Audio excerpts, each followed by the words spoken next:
What's up YouTube, it's Cyberfelon, and today I have my ABC deck profile for you guys. This is the deck that I do play on a weekly basis at my local tournament store. I do feel this deck is still a very powerful deck. It will always be somewhat meta relevant no matter the format, as long as it doesn't get touched by the ban list. And without further ado, let's go ahead and get into the profile and show you guys how this is built. Alright, to start things off, we have our monsters. We do play 3 copies of A Assault Core. He is your main beat stick of the deck at 1900 points. He can pretty much beat over any other main deck monster that's currently in the meta. When he is equipped to another monster, he does offer that monster protection. So basically, any monster effects that target that monster or just affect that monster, they won't be affecting it anymore. And when he's sent to the graveyard from the field, he can easily recover one other Union monster from your graveyard. So if you do have any extra copies of your ABC pieces, you do want to use him to be able to recover them and then have them in hand for Dragon Buster's discard effect, or just for any other discard effect you may have.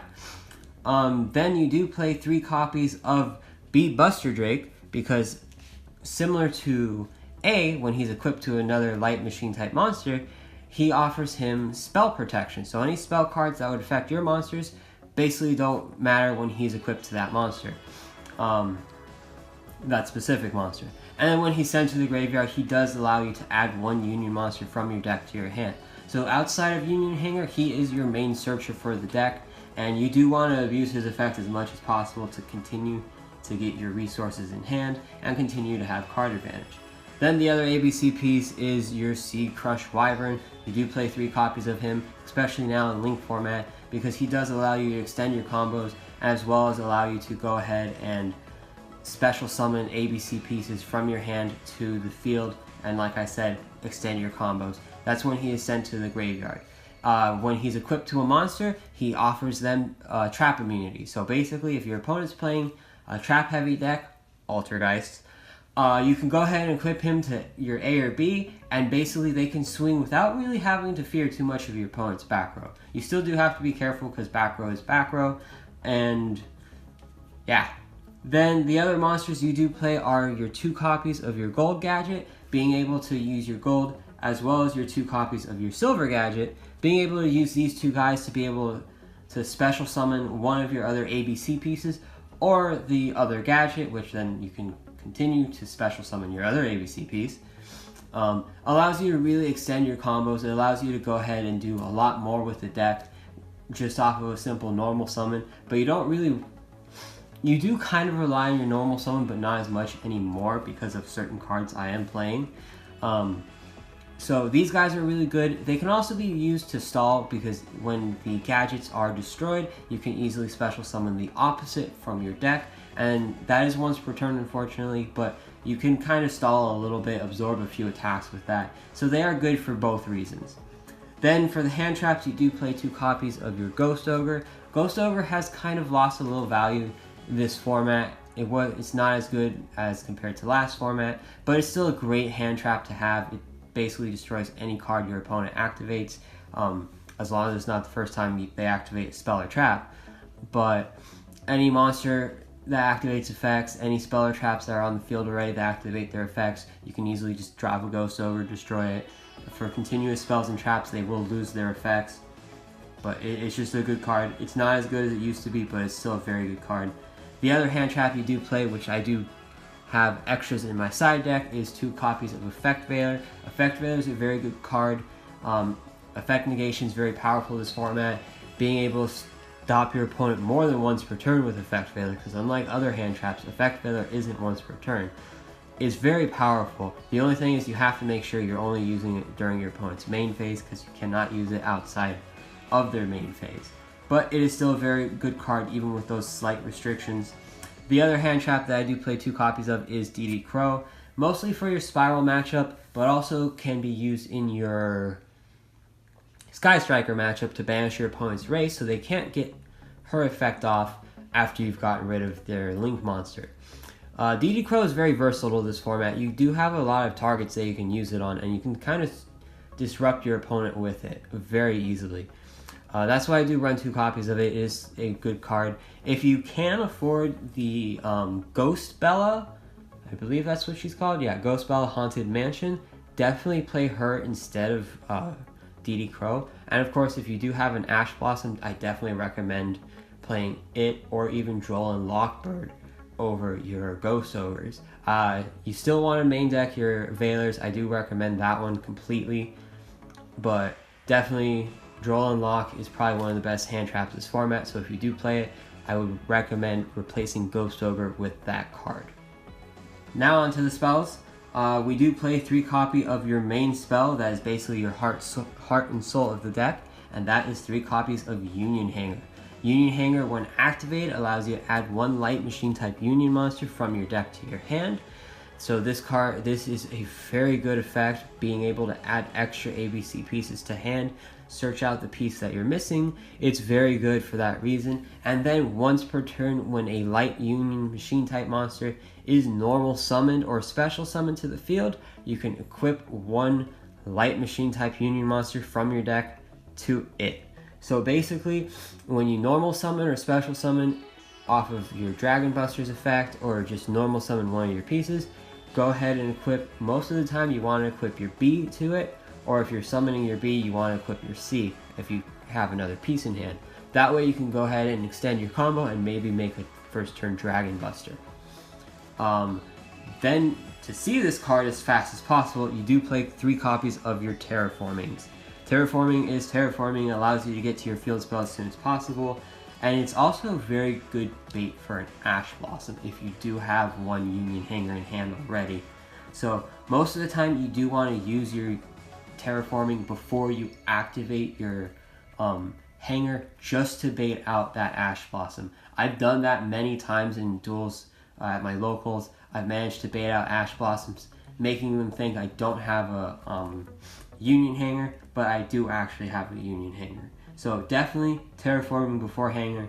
If you have Hanger, then use Hanger. Hope they don't have Ash. Then the newest card that I've added to my deck is 3 copies of Sky Striker Mecha Hornet Drones. This card pretty much replaced Destrudo in my deck since Ancient Fairy did get banned. It does help you extend your combos. You do want to use this along with the Link monster to be able to spam tokens and spam cards on the field. Being able to get 2 monsters on the field for pretty much free is pretty good, especially in this deck, because then you can easily go off and just kind of combo off very well and make possibly a first turn Dragon Buster. If not, then you can easily just set this card, wait for a board wipe or wait for your opponent to take apart your board, and then you can always just defend with the token. Having multiple copies of this isn't a bad thing. Opening multiple copies is, but having just multiple in general isn't a bad thing, because you can easily use its effect more than once per turn. You can easily use it to protect yourself. It's basically just an easy 1-card defense. Then for a little bit of draw power, you do play 2 copies of Pot of Desires. You could play 3 copies in this deck, so that way you don't banish any of your ABC pieces, and you're more likely to banish another copy of Desires. But you do have to be careful. You always want to try to get your resources to hand before you activate Pot of Desires, because there is a small chance that you will banish all 3 of your pieces. Believe me, it's happened. It's a horrible feeling when it happens. It's pretty much just an auto lose. But the thing is, it is a good card. It is worth the risk, especially if you do have your pieces in hand already. The extra pieces are there for banishing. The extra pieces do come in handy, but you don't mind if you banish at least 1 piece. So it is draw power. That is the main reason it's here. Then you do have your other draw power in the form of Shared Ride. Shared Ride is a very, very powerful card this format, especially against Sky Strikers. Pretty much the spell form of Max C. If your opponent just continually searches from their deck or recovers cards from their graveyard, you get to draw a card every time. So this card pretty much stuns your opponent, forcing them to kind of stop their plays. Otherwise, they will be giving you card advantage as well. So this allows you to keep up with decks like Sky Strikers. decks like Goki, decks like Spirals, pretty much any deck that can add, which is pretty much every deck this format, add from deck to hand, add from graveyard to hand. This card allows you to keep up with the advantage or even stun your opponent, and just like Maxi, stop their entire turn. So this is a very powerful card. This is why I do main deck it. You could side deck this in favor of other cards, but I do main deck it just for that reason. And then the last, but definitely not least spell, is your Monster Reborn. Being able to revive a Buster after you've tagged out is a very good effect. Being able to keep him on the field is very good. And also being able to just steal your opponent's monsters from their graveyard and use them for whatever you want to is also a pretty good effect on its own. So being able to go ahead and use your opponent's Link monsters for Link plays, or just, again, revive your Dragon Buster, is a very powerful effect, and Monster Reborn is still a very powerful card in my opinion. Now on to the trap cards. We do play 3 copies of Torrential Tribute. Torrential Tribute is a very powerful trap, especially since it is at 3 now. Basically, you can easily just go and set a piece and pass as you have a Torrential Tribute face down, because timing Torrential Tribute just right can actually end your opponent's turn. Being able to just destroy everything on the field and then plus off of it with one of your ABC pieces is very, very good. So you don't mind just simply having one piece and a Torrential Tribute in hand. It's just a great card, especially timed right. Then, because ABCs don't really play any of their effects on the field, most of them are in the graveyard, you do play 1 copy of your Skill Drain. It's only at 1. I wish it was at more, because this card is very powerful, especially since you're able to just negate every card effect on the field. It doesn't affect you, especially your Dragon Buster, because what you do to escape its effect is you have your Dragon Buster tag out after he banishes something. So you banish as Chainlink 1, and then Chainlink 2 you tag out. The banish effect will still go through, and you'll get your 3 pieces back. So this is how you actually play around Skill Drain. And like I said, your ABC pieces, they mostly play in the graveyard. That's where they get their effects off. So Skill Drain doesn't affect any of those pieces at all. It does shut down your opponent's effects also, which is very good, and that's basically what it's here for. Then the last 2 traps you do play are Solemn Warning. Basically the free negate anything, any summon your opponent tries to do, whether it's special summon through a monster effect, trap, or spell, you can negate it for 2,000 life points. And then the last ultimate no button is your Solemn Judgment. Whatever your opponent does that you don't like, just stop it. It's very simple. These 2 cards are very powerful. They back up your Torrential Tributes, they back up your ABC Dragon Buster. Pretty much any card you have on the field with them, it really does help out, and it does back up your plays. So these are definitely cards you want to run, and definitely cards you have to be careful with the new end of match procedures, because paying your life points, paying half your life points when you're close to time is not a good thing anymore. Alright, now onto the extra deck. You do play 3 copies of your boss monster, and that is your ABC Dragon Buster. ABC Dragon Buster can be special summoned by removing from play any A, B, or C piece, or A, B, and C piece, you have to have one of each, from anywhere on the field or in your graveyard. So as long as you have your A, B, C pieces in your main monster zone, or in your spell and trap zone, or in your graveyard, you can remove one of each to special summon this guy. And then his effects are very powerful and very disruptive, especially during your opponent's turn. You can banish one ABC, or you can banish one card by sending 1 card from your hand to the graveyard. So basically, you can easily remove from play any problematic card your opponent has, any floodgates, any monsters. Just disrupt their plays, do whatever. During either player's turn, you can get that effect off, and it's very powerful, especially to help you set up for a second ABC Dragon Buster. The other thing is that you are able to tag him out by tributing him to special summon your 3 pieces that you use for his summon during your opponent's turn. So this effect is very good at dodging any spell or trap or monster effects that target him, or just anything that would actually target him that would possibly remove him from the field. So if your opponent drops a Regeki, Dark Hole, whatever, you can tag him out and bring out your 3 pieces, and then those pieces do get their effects off because they were destroyed by that card effect. The one thing you do have to really be careful with is kaijus. That is one of the worst feelings in the world, to have your Dragon Buster removed from the field by a kaiju. So if you do know your opponent is playing kaijus, or you do know they have one in hand, you do want to immediately tag out and bring out your pieces, because you do not want to lose him and you do not want to lose those pieces, especially since they do help you keep your card advantage and help you extend your plays and just keep your plays going in all general.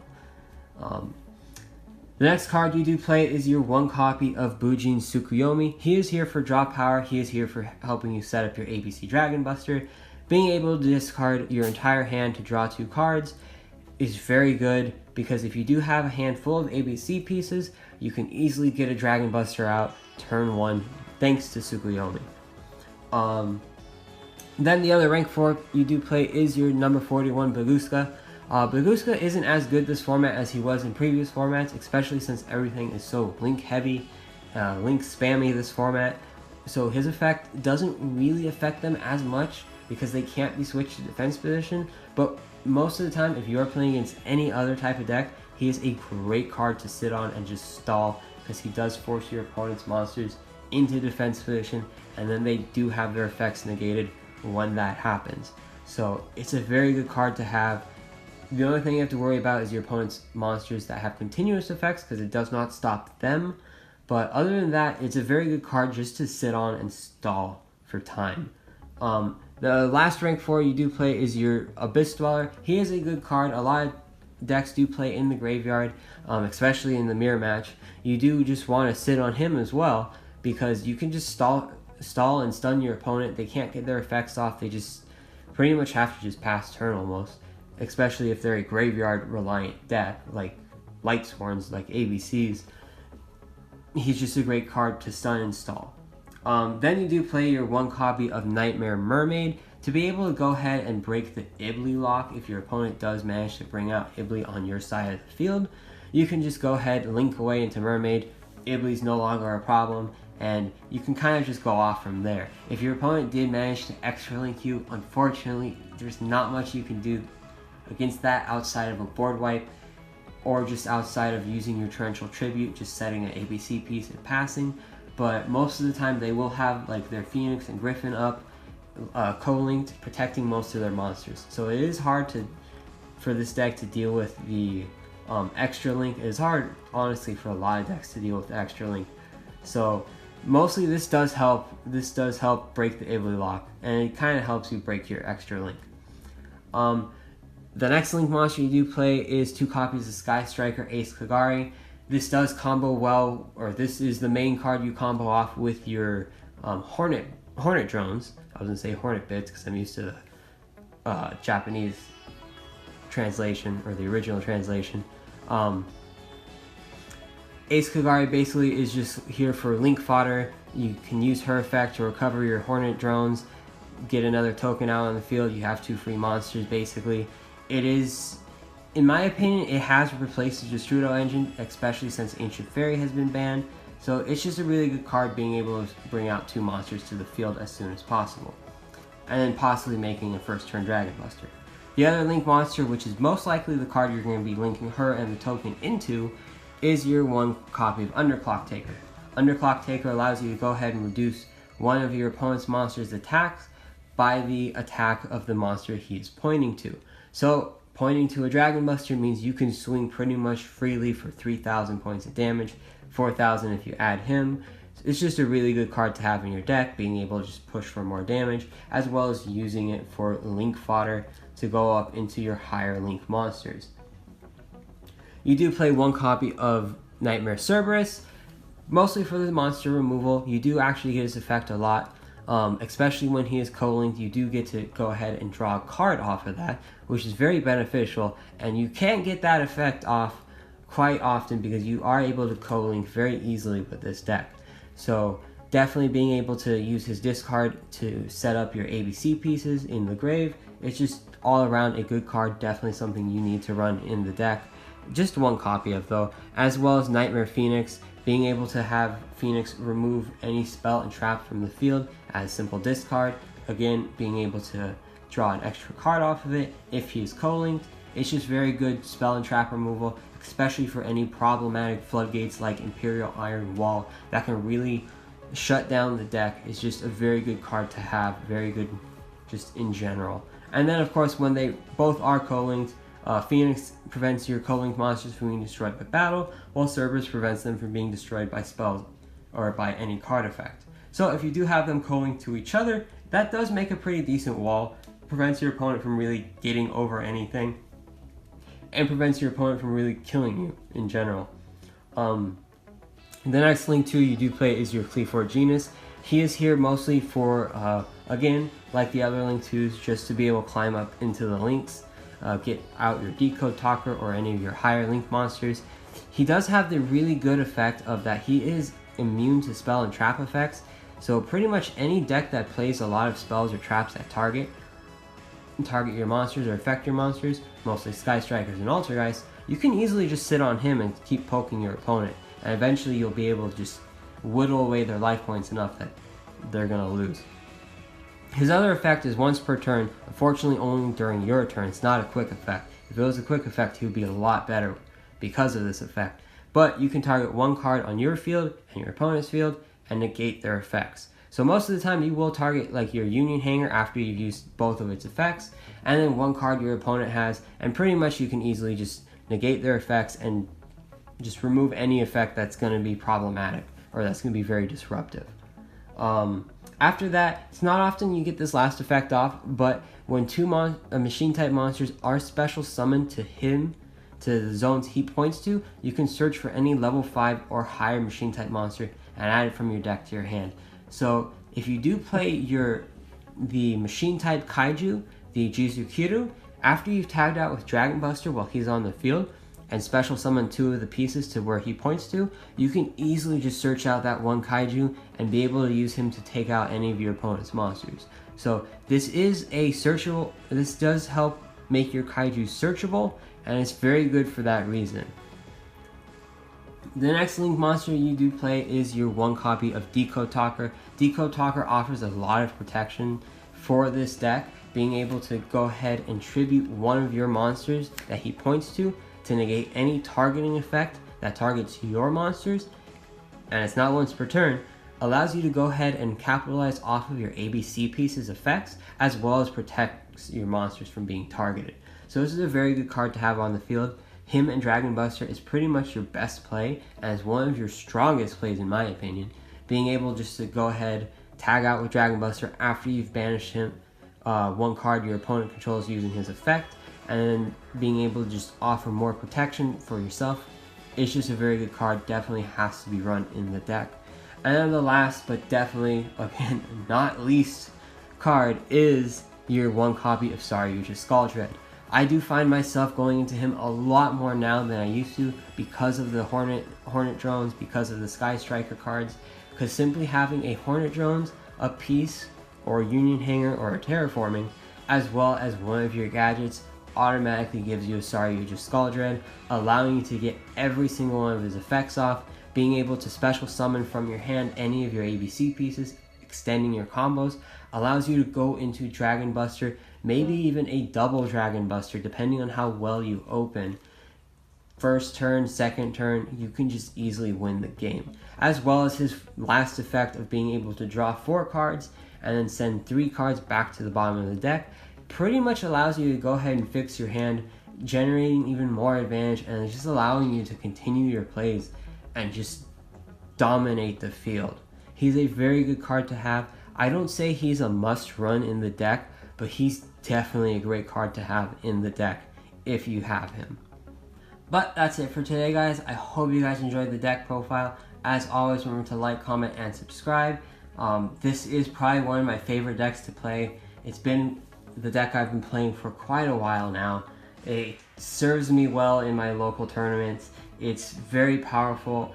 It's honestly kind of budget friendly if you take out any of the expensive hand traps, which I don't play any of them outside of Ghost Ogre. it's just all around a good deck. I definitely recommend it to anybody that's getting into more of a competitive scene. If you're new to the game, definitely it's a good deck to pick up. It's very easy to understand. It's very easy to just pilot right through your opponent's board with it. It's a great deck all around, and I definitely recommend it to anybody that's looking to play it. So as always, until next time, remember to like, comment, and subscribe, and I'll catch you guys later.